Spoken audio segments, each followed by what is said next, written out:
Hey everybody, this is Guy with Survive. This evening we're just going to sit down and have a conversation. This is going to be partially a production update, partially just talking about being a craft manufacturer and what that means to us and our commitment to you guys as the customers, the users of our tools. Tonight's video is specifically about Cruforge V. As many of you know, we had a run, I think it was 2015, 2016. We had gotten our hands on a few hundred pounds of Cruforge V and offered it up in some GSO 4.7s as a mystery steel. That went really well. I know it went really well because it performed well, and being that we didn't control any of the production and the parts coming to us all went together, I know this went, about as well as can be expected. Based on that, we got a much larger run, and due to some production issues, it was a couple of years until we were actually able to utilize that. So fast forward to about a year ago, we had, I think it was 17 or 18 sheets of Cruforge V. Once we controlled manufacturing, we were very excited to have all this steel. It was going to really help propel us back and put us on the right path. So yeah, we started making parts, and we've got some in different various spots in production here. But when our first batches came back, when I started surface grinding, I realized something had gone very, very wrong. Again, as I talk, these are just my opinions based on my observations here in-house. I'm going to show you some things, and we can just sort of discuss that and what that means. As part of it being a small team, a craft manufacturer, my ultimate commitment is to you guys and putting out the best product possible. I know, faced with a similar situation, larger companies with a lot of overhead, a lot of employees would have, fixed these parts and got them out the door. Being as I don't know what happened with this material and why it's acting this way, we are going to make the very, very hard decision to just scrap all these parts out. So jumping right into it, I was grinding GSO 4.7 blades, and I went to stack a stack of 15 and thought I was losing my mind when things weren't lining up. The pommel corners and the tips were lined up, but then the profiles were very out of the way here. I'll move this out of the way so we can take a closer look at these. As I line these tips up and these pommels, you can see there is a lot of not lining up elsewhere. These were worked as we were sorting through the problems here. We had tried a few different things to see what was going on and if we could fix it. But ultimately, due to what we were seeing, I think the better long-term decision, even though this is going to hurt a lot in a loss of income and loss of work that we put into these, to just scrap these was the best decision. So if you look here, got these pinned in here, and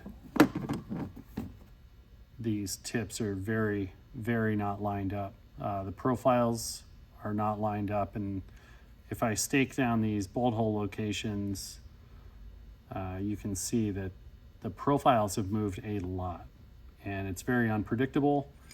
There are sort of some groups bowed one way or the other in the profile. It's just very odd because the parts themselves came back relatively flat. Anything that I had surface ground or anything that was full thickness, the parts came back flat, but the profiles have moved pretty dramatically.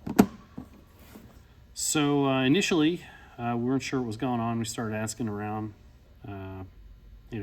what the heck is this? And we got a lot of, I've never seen that before. That shouldn't be happening with this grade of steel. Pardon me, I'm having a Guinness here. Oh, that's good. So initially, we were seeing how we might be able to recover from this. So we were drawing these down to see how many thousandths it would take to draw all of these into a similar profile, thinking that they had just warped in an unanticipated way, and we should be able to bring them down to something to make them sellable. I quickly abandoned that idea because we started surface grinding other parts and realized that there is just a ton of stress in these parts. And until I can get to the bottom of it, I don't think that I'm ever going to find an answer that's satisfactory to me, but keep my fingers crossed. Yeah, it's going to hurt a lot, but I think the right decision for our reputation and for you as the users. I just don't want tools to be failing you in the field. So we're just going to throw these away in the scrap bin. It's about 700 parts. It was 17 sheets worth, I think, of Cruforge V in different thicknesses. So yeah, sorry, I am going to rant a little bit here and just sort of ramble. There's not really any point to this other than to show you what has happened.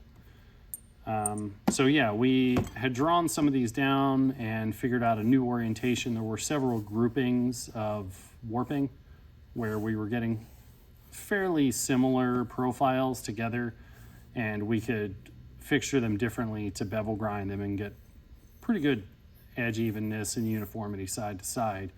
But it was many small groups that are bowed in different ways. But the more disturbing thing I was finding is the more stock I took from the surface, or if we bevel grind, whichever way these were biased, they would bow more. So that tells me there's still a lot of stress within these parts. And since these are hard use outdoor knives, meant to baton and do different things, just a lot of retained stress in the part does not give me the warm and fuzzies on, putting this in somebody's hands and saying, sure, this is good, go ahead and use it. So I came to that discovery when we were looking at these GSO 5.1s. Again, I'll stake these together here. These are bigger, thicker parts. All these were full thickness, so I believe they were the most stable going to heat treat. Most of these are about 240 that were to come down to 190. So staking these down in here, there we go. Oh, there we go. Another thing, those holes don't line up. So yeah, so put that back. So if you're looking at this, obviously that is way not acceptable. That's not up to any kind of production standard. And due to the nature of the warping and not knowing why these parts are moving so dramatically, I just don't feel right. Any of you guys who got a Cruforge order, we're just going to go ahead and upgrade you to 3V. It's a much better steel. It's much tougher. I like this for the carbon steel crowd, but yeah, this material for one reason or another has just not lived up to expectations like the first run. So this started happening. As you can see here, the first two parts, second and third part, are pretty similar. I don't know where I'm at here, but those are pretty similar. So what I was doing initially was grouping them and finding ones that were pretty similar to one another and surface grinding them as part of an experiment to see if we could salvage any of this. But this is a group that I did surface grind, and what had happened was they started warping more. So the profiles, as I took the roller scale and stuff and got down into the material, there's obviously some stress in there, and these started bowing more, and in ways they're just unpredictable. So I don't know, hopefully that's all showing up there. Within that one group, that's not a lot, but it is a lot. These are still 190 thousandths thick, and they've moved that much from one another. So that just doesn't really make me feel good. All of these profiles would need drawn down to some new shape with custom handles. We would need custom sheets for each grouping. And ultimately, I just don't trust that if these were out and in the world and you guys are using them like you use our knives, that these wouldn't fail. So, and that really bothers me to my core. That's the whole reason I got into this. So we're not going to do that. Just once again here, I'll show you with some of these smaller blades, some of the movement here.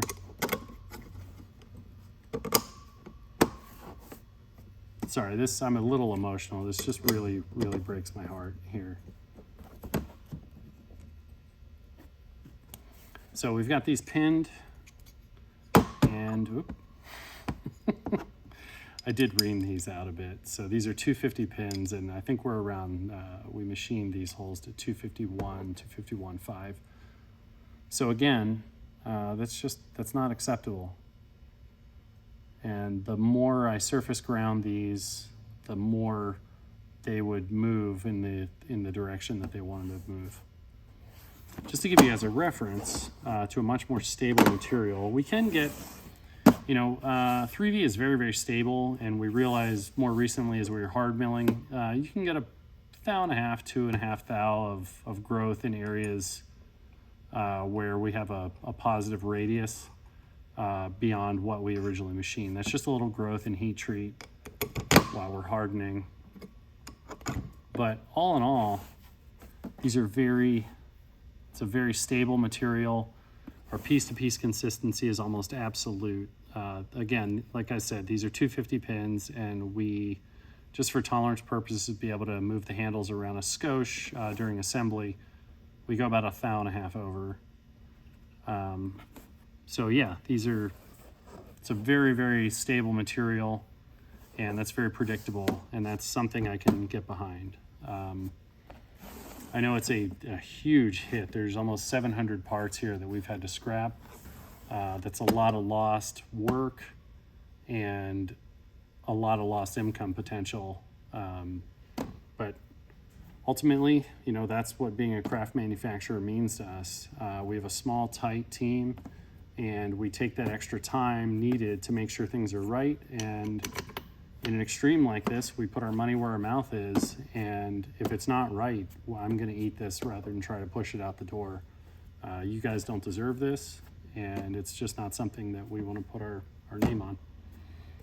So anyway, like I said, anyone who ordered a Cruforge V blade will get a complimentary upgrade to a 3V blade. That is no problem, and I hope you're really happy with that. Anyway, I guess that's about it for now. I'm going to go over here and get ready to throw these in the recycling bin and have another Guinness. So thanks for stopping by and watching this video, and we'll make another one soon. Hopefully it's on a more positive note.